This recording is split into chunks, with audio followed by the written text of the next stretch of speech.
Detyra e dytë islame, namazi, salat. Kushtet për namaz, apo shartet e namazit. Para hyrjes në namaz duhen plotësuar 6 kushte. Këto kushte janë: 1. Trupi, rrobat dhe vendi ku do të falemi duhet të jenë të pastra. 2. Të merret abdest, e nëse ka nevojë edhe gusëll. 3.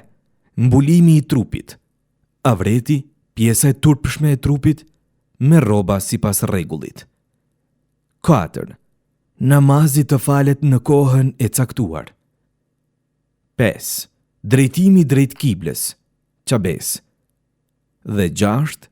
Bërja e njetit, vendosja për namaz. 6 kushtet për namaz i quajmë sharte për namaz. Nëse mungon një shart, kryerja namazit nuk është korrekte dhe ai duhet të përsëritet.